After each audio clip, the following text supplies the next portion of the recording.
जदयू के विधायकों को तोड़ने के बजाय उन्हें अपने विधायकों की चिंता करनी चाहिए जो कभी भी उनकी लक्ष्मण रेखा पार कर सकते हैं। श्याम रजक जी का जहाँ तक सवाल है तो उनके जख्म हरे हैं, अभी वो पार्टी छोड़कर गए हैं। एक तरफ देश का प्रधानमंत्री बनाने की पेशकश और दूसरा दावा कुछ घंटों के बाद कि इनकी पार्टी को हम तोड़ दें। उन्हें नीतीश कुमार जी में औरों से कुछ बेहतर गुण दिखते होंगे, तभी तो वो प्रधानमंत्री पद का ऑफर दे रहे हैं। अरुणाचल को लेकर के जो भारतीय जनता पार्टी के साथ मतभेद उभरा है, उसको लेकर पार्टी ने काफी मजबूती के साथ अपना ऐतराज राष्ट्रीय कार्य समिति के जरिए जाहिर किया। जेडीयू की कमजोरी और विपक्षी पार्टियों को मौका मिला। मेरे साथ इस वक्त जेडीयू से प्रवक्ता राजीव रंजन हैं बातचीत करने के लिए।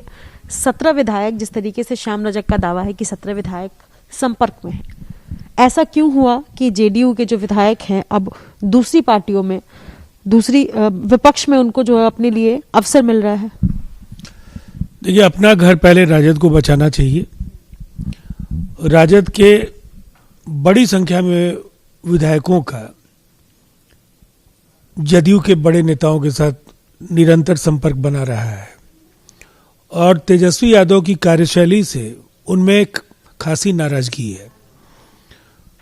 इस बार तुक्के से कुछ सीटें जरूर उनको मिली हैं, लेकिन उनके निर्वाचित जनप्रतिनिधियों को इस बात का एहसास है कि अगर पार्टी के नेतृत्व की कार्यशैली में बदलाव नहीं दिखा तो आने वाला समय बहुत आसान नहीं होगा। अब श्याम रजक जी का जहाँ तक सवाल है तो उनके जख्म हरे हैं, अभी वो पार्टी छोड़कर गए हैं।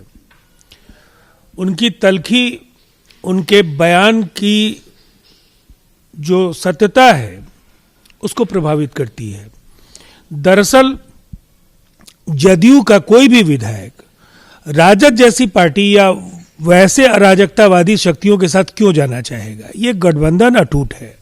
हमारा अरुणाचल को लेकर के जो भारतीय जनता पार्टी के साथ मतभेद उभरा है, उसको लेकर पार्टी ने काफी मजबूती के साथ अपना ऐतराज राष्ट्रीय कार्य समिति के जरिए जाहिर किया। सरकार आरजेडी की नहीं है, सरकार आपकी है, जेडीयू की है और बीजेपी की है। तो बीजेपी और जेडीयू के बीच जिस तरीके से मतभेद बढ़ रहे हैं, जाहिर सी बात है आपकी पार्टी वल्नरेबल हो गई है और इसी वजह से इस तरीके के बयान आ रहे हैं।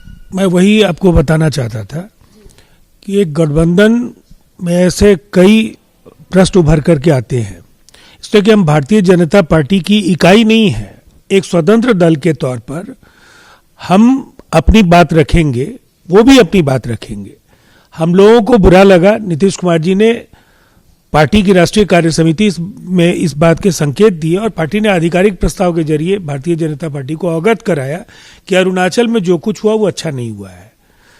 ये भी कहा गया कि अरुणाचल में जब हम सहयोग करने के लिए तैयार थे तो बाजाप्ता मंत्री परिषद का विस्तार करके उन्हें शामिल किया जा सकता था एक घटक दल के कोटे से। लेकिन दूसरी तरफ 2 दशकों से ज्यादा का जो हमारा साथ है, कई प्रश्नों पर हमारे मतभेद पूर्व में भी रहे हैं और अटल जी का जो गठबंधन धर्म जिसकी याद हम दिलाते हैं, उसकी वजह क्या है? कई मुद्दों पर असहमति के बाद भी नेशनल एजेंडा ऑन गवर्नेंस था। उस अरेंजमेंट में हम लोग एक दूसरे के जो भी वैसे प्रश्न जिस पर हम असहमत होते थे उसकी चर्चा होती थी, लेकिन न्यूनतम सहमति के बिंदुओं पर हम काम करते थे। आज भी वही परिस्थिति है। बिहार के लिए जनादेश है, नीतीश कुमार जी के नेतृत्व में एनडीए की सरकार 5 साल का कार्यकाल पूरा करे, ये जन आकांक्षाएं कहती हैं और इसीलिए बिहार में किसी भी सेंधमारी की गुंजाइश आरजेडी को भारी पड़ेगी। आरजेडी अगर अपने बातचीत में अगर संयम नहीं बरतती है तो उन्हें अपने विधायकों को बचाना मुश्किल होगा। इसलिए कि एक दिन में 2 बयान, एक तरफ देश का प्रधानमंत्री बनाने की पेशकश और दूसरा दावा कुछ घंटों के बाद कि इनकी पार्टी को हम तोड़ देंगे, तो ये कुछ नहीं है। तेजस्वी यादव अपने नेताओं से इस तरह के बयान दिलाते हैं। ऐसा क्यों है कि जेडीयू पर आरजेडी डोरे डाल रही है? कभी उनको प्रधानमंत्री बनाने की बात कर रहे हैं नीतीश कुमार को और कभी जो है पार्टी विधायक संपर्क में आने की बात कर रहे हैं। समझ सकती हैं आप जो है अटल धर्म याद दिला रहे हैं बीजेपी को हैं, तो निसंदेह उन्हें नीतीश कुमार जी में औरों से कुछ बेहतर गुण दिखते होंगे।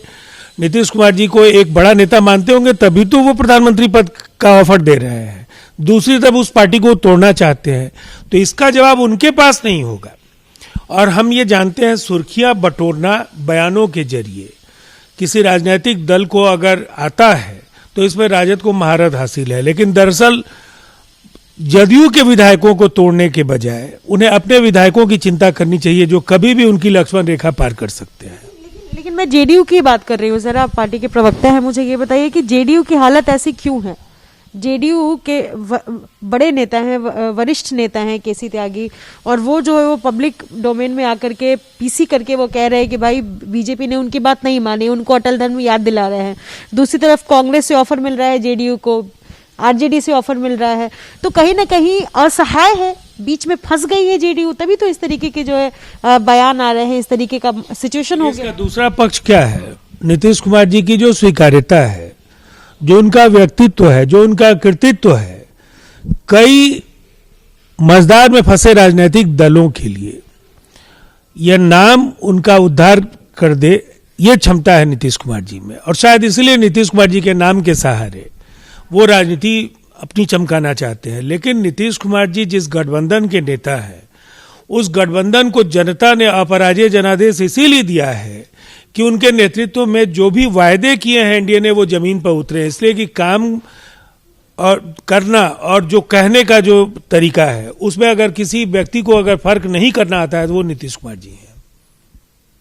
ठीक है, शुक्रिया बातचीत करने के लिए। तो जेडीयू फिलहाल बीजेपी के साथ है और गठबंधन अटूट है, लेकिन जिस तरीके से बयान आ रहे हैं और जो जेडीयू और बीजेपी की दोस्ती के बीच दिख रहा है वो वाकई राजनीति में कुछ और इशारे कर रहा है। अपने सहयोगी विशाल राय के साथ नीतिश्री, एबीपी न्यूज, पटना।